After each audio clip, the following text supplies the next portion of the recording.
महिलाओं की सुरक्षा के लिए सरकार ने बड़े सारे कदम उठाए हैं। प्रॉब्लम है ना, वो भी एरिया बाय एरिया वेरी करता है। लेडीज भी आजकल जो है बड़ी अवेयर हो रखी हैं। फाटक क्रॉस करके वो ई रिक्शा तक पहुंच पाना, वो हमारे लिए बहुत बड़ा स्ट्रगल होता है। मतलब लेडीज आजकल फ्रीली रोम कर सकती हैं 3 बजे रात को, चाहे 2 बजे हो, चाहे 5 बजे हो। कर्नाटक के हुबली में कांग्रेस पार्षद निरंजन हिरेमत की बेटी के मर्डर केस को भाजपा ने लव जिहाद का मामला बताया है। केंद्रीय मंत्री प्रहलाद जोशी ने कहा कि इस घटना के पीछे लव जिहाद का एंगल है।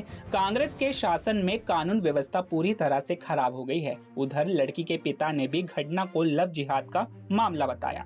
उन्होंने दावा किया कि आरोपी ने उनकी बेटी को फंसाने की योजना बनाई थी। वे उसे धमकी दे रहे थे, लेकिन हमारी लड़की ने इस पर ध्यान नहीं दिया।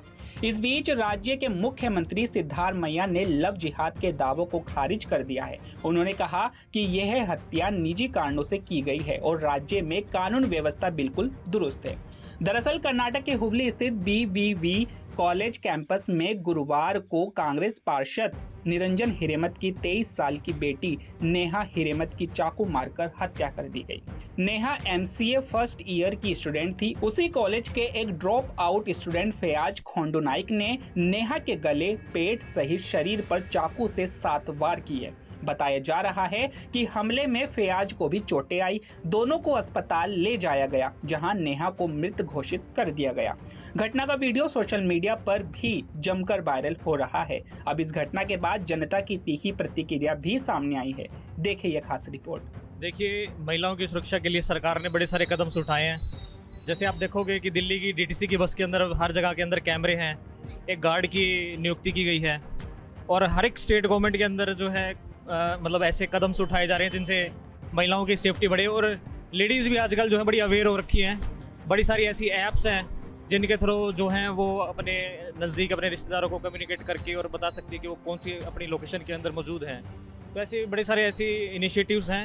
आप कह रहे हैं कि शासन प्रशासन इस पर ध्यान दे रहा है। हाँ जी, हाँ जी, शासन भी ध्यान दे रहा है और महिलाएं भी अपने ऊपर थोड़ा ध्यान दे रही हैं। वो भी अपना सतर्क हैं। अगर सरकार की तरफ से नियमों की बात की जाए तो किन किन नियमों को लागू करना चाहिए महिलाओं के?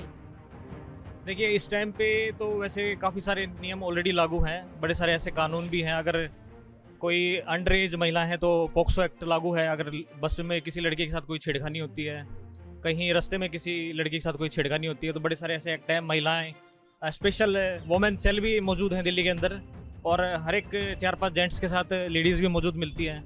तो मतलब लेडीज़ आजकल फ्रीली रोम कर सकती हैं 3 बजे रात को, चाहे 2 बजे हो, चाहे 5 बजे हो, और इजीली उन्हें प्राइवेट जो है रैपिडो और ओला उबर की कैब्स भी अवेलेबल हो जाती है। तो I think ladies are safe in city right now. Delhi सुरक्षित है या नहीं?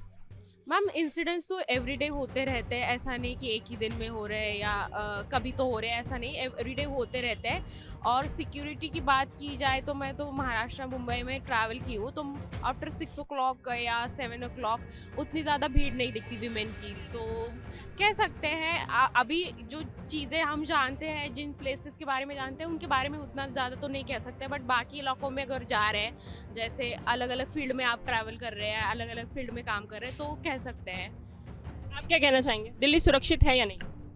लाइक कुछ प्लेस ऐसे हैं जो ज़्यादा हज़ार्डियस है। लाइक मैं नागलोई से आती हूँ, तो आफ्टर 7 o'clock ऐसा होता है कि ई रिक्शा नहीं मिलते, और वहाँ पे वो फाटक क्रॉस करके वो ई रिक्शा तक पहुँच पाना, वो हमारे लिए बहुत बड़ा स्ट्रगल होता है। क्योंकि वहाँ पे नॉर्मली ऐसा होता है कि रॉबरी के केस, मर्डर के केसेस होते रहते हैं। इवन गर्ल्स के लिए बहुत अनसेफ प्लेस है। तो हमारे लिए कई बार ऐसा होता है कि साथ के बाद भी हमें काम होता है, कुछ हमें स्टे करना होता है। इसलिए हमारा सबसे बड़ा कंसर्न ये होता है कि हमें घर जल्दी जाना है, क्योंकि वो एरिया अनसेफ है।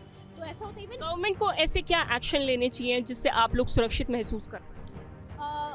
गवर्नमेंट को आई गेस लाइक सबसे पहले तो जानना ये, I guess they can form a committee, और उसमें जो फीमेल्स है हमारी कुछ राय ले सकते हैं। क्योंकि I guess area by area vary करता है। जो ये प्रॉब्लम है ना, वो भी एरिया बाय एरिया वेरी करता है। किसी एरिया में हो सकता है कि IDUs, इंसेक्टिंग ड्रग यूजर्स ज़्यादा, उनकी पॉपुलेशन ज़्यादा है। किसी एरिया में ऐसे जो रॉबरी ज़्यादा होते हैं, तो उस अकॉर्डिंग एरिया टू एरिया जो है वो ले सकते, लाइक राय ले सकते हैं लोगों का, पब्लिक का, कि क्या प्रॉब्लम है। On the basis of the problem वो कोई इंटरवेंशन ड्राइव कर सकते हैं। तो अभी के लिए केवल इतना ही। ऐसे ही तमाम खबरों के लिए बने रहिए punjabkesari.com पर। नमस्कार।